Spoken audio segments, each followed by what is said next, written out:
Hi! You may have noticed that I am wearing a Mockingjay pin and Shannon here has a weird chocolate in her box. But if you want to know the significance of this, you will have to keep watching on. So this episode, me and Shannon will be talking about an experience we had last Monday, and then we'll be talking about the latest movie news and posters and trailers that have come out that we're excited about. And lastly, Shannon will be featuring a song called Trapped by Blessed Mess. Okay, so on to our first topic, which was our experience me and Abby had 2 days ago. So, sorry Lee, you're going to have to go. Alright, adios! Adios, viewers! So, you're probably wondering what we actually did 2 days ago. Basically, we went to London and we went to see a television studio, the ITV studios to be exact. As it was my mum's birthday on Monday, we wanted to do something special for her, of course, and she's been part of this website called The Applause Store. The sad part of it, she's had an account for quite a while. Applause Store is basically, it's this like company where they give you opportunities to win tickets, just to be part of a studio audience for a range of different programmes. A lot of times you tend to win stuff for very new programmes, like ones that have never been out before, what they call, I think pilot episodes or something like that. And pilot episodes, if you don't know, are basically just episodes which they have to send to the ITV company or the BBC or whichever, to see, you know, if it's going to be approved or anything like that, and whether producers or executives think that it would be good enough to go onto the big screen. It is pretty good. All you pretty much have to do is just apply the tickets, and if you get it, you get it. Simple as. We were quite fortunate actually to receive 4 tickets for this show called Name That Toon. It's a very new programme and it's hosted by Rufus Hound, and coincidentally it was on the 29th of July, which was only 2 days ago. So obviously we decided to go, and we invited Stabby and her mum as well. It was really exciting actually, because we'd never been to a television studio before. I thought it was actually a really good programme, and it's one of those things, a bit like Hole in the Wall, that's kind of one of those addictive programmes where you start watching it and you don't want to stop watching. Yeah. But yeah, anyway, I best explain what the programme's about. It's a comedy panel show, and it also features animation, which is quite unusual. They have 4 celebrities come on, and they each dress up in this skin-tight motion capture suit covered in little dots. There was Denise Van Outen, there was Katie Brands, there was a couple of other people as well, wasn't there? Who were the other 2? Can you remember? Sorry, I cannot remember the other 2. Yeah. Well, I'll sort of explain a set. There was like one set which had, you know, Rufus Hound, and then like a panel, 2 screens behind it with Name That Toon on there, and that's where, you know, any VT inserts or animations appear. And then there was like this like kind of stage on towards this side. It was known as the Tooniverse, and that's where the animations take place. So one person has to go onto the Tooniverse, and before you know it, there on the screen is an animated character. Rufus and the other contestants just ask them all sorts of questions, and they give you the most funniest of answers. It's really comical, to be honest.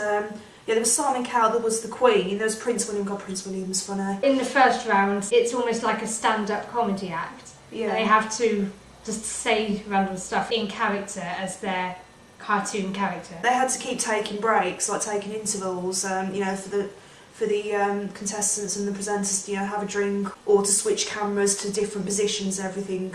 And there was a man, I'm not really sure what to call him. He was like some audience entertainer. That's the best way to describe him, because he wasn't like in front of the camera at all. But he entertained us, like, you know, all the way through. He told us what was going to happen throughout the show, and we had to like clap along to anything or laugh, even if we didn't find stuff funny. And I think most of the stuff was me a laugh.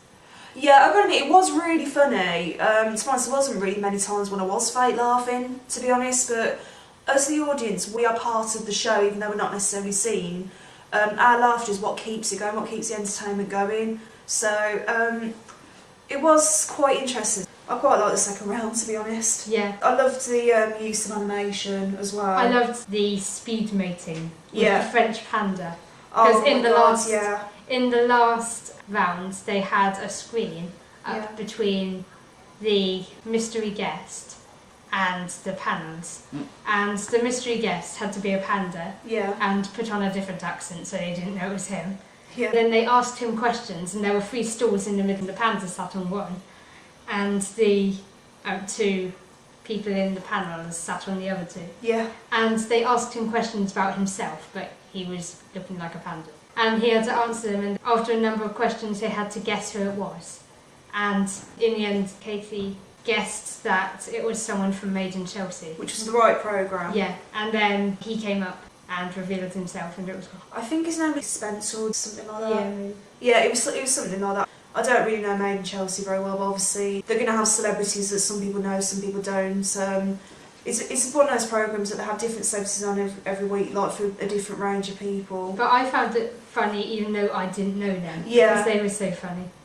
I thought it was really interesting being in the TV studio. Yeah. Because we got to see what it was like behind screens. So they're always stopping the camera and then going and doing their thing, like getting the people sorted out in the Tooniverse. And I didn't know Rufus, but he actually seemed really nice.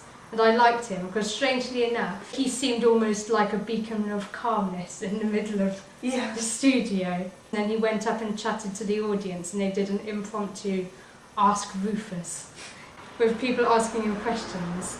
And this is where the chocolate comes in. Yeah. To explain one of the other games that he did.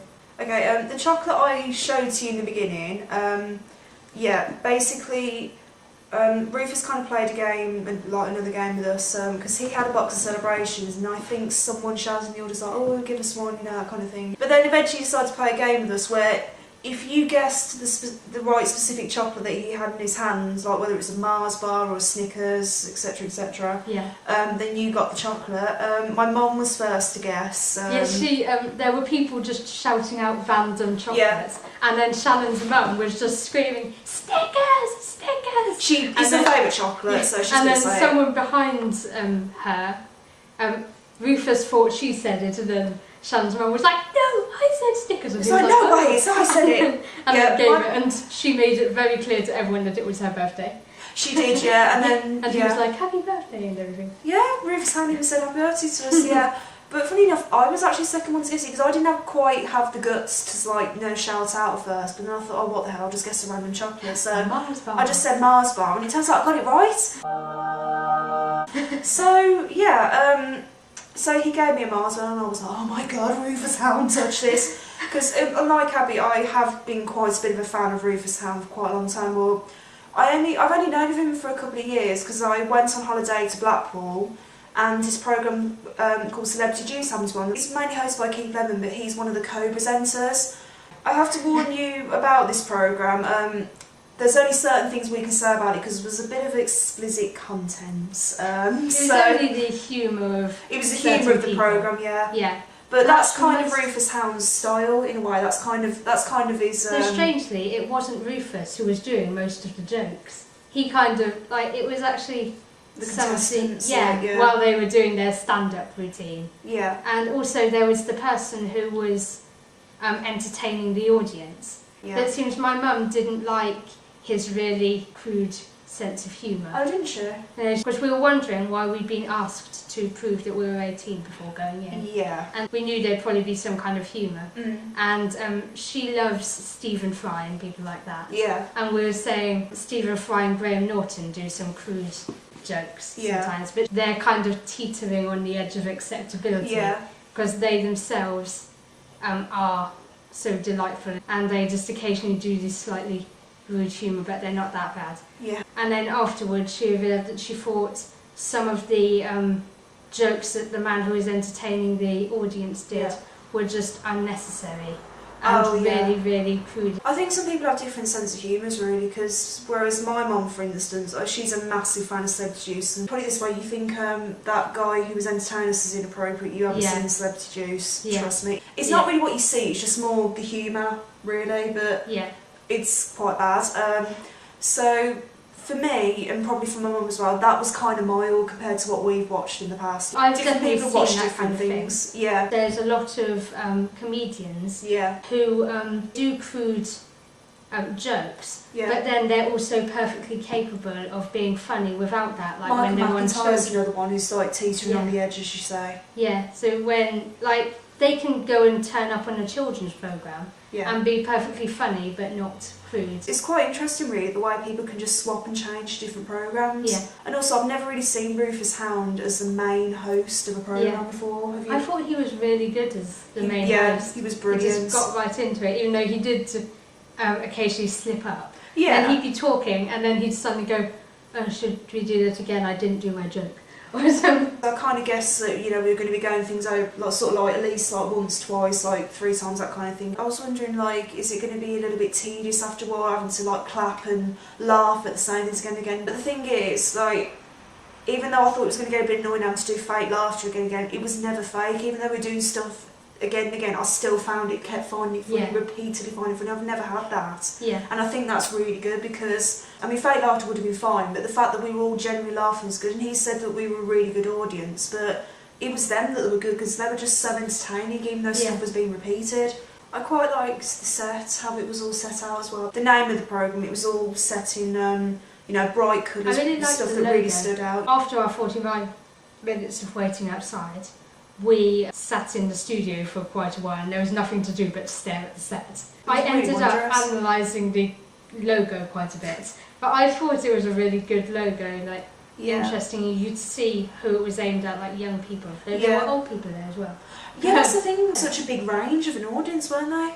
And I thought the crew did pretty well. Considering the fact they had a very challenging job. Yeah. I thought the crew did pretty well. You know, they were all organised. They knew what they were doing. They got straight with it. You know, they followed the specific running order. This sounds mad, but I was kind of looking at the running order on the camera. Yeah. I think it was the floor manager who was like, you know, come on guys, clap. He was really efficient, you know, dedicated. They were all really pleased to be there, and that's what I love about television studio. I love the positive atmosphere. I love the entertainment. You know, it's just it's the kind of place I really want to work in. I'd love to be in television. I really want to work in the industry. As we said earlier, this is a pilot episode. Yeah. So it won't necessarily be made into a programme. I'd like to see what I it would be really, like though. yeah, I really, really hope it will. Because I think the Channel 4 executives would be kind of crazy to watch that and not think it's good for television. I know. I've never seen a programme like that before, and it's different as well. That's why I like it. That's why I'm hoping that I'll carry on with it. Yeah, I think it has a really good concept to it. Yeah. And the people on it are really funny. So I really want to see it continue. As an experience, I think it was wonderful and not something I've ever done before. And it seems it's quite easy to do. Yeah. I think it was really good, especially for media students. And I'd definitely like to see that show on television. Definitely. At least the edited version. Yeah. And yeah, I think it was a wonderful experience. Yeah, it was even more amazing than I thought it would be, really. I wouldn't exactly say once in a lifetime opportunity because the way we're going, we can end up going again, but it is one of those things that, again, I've never done before, and you wouldn't think it was so easy just to get that opportunity. It was just amazing, really, and it's definitely a great way to celebrate my mum's birthday, and she was really happy, so yeah, so it was really good. I definitely recommend it, you know, if you apply to the Applause store, if you ever want an opportunity, or you can easily, you know, sign up, make an account, fingers crossed you'll get something, so, but my advice is apply to as many as possible, because the more you apply to, the more, you know, likely you're going to win, so. And also, I really recommend, if this gets made into a TV programme, I really recommend watching that as well. Yeah, if you like animation or just like comedy in general, or if you love Rufus Hound or whichever, watch this programme. It's spelled like Toon, not Tune, just so you know, and it's on Channel 4. It will be. Well, it will be on it's Channel 4, yeah. Fingers crossed it's accepted.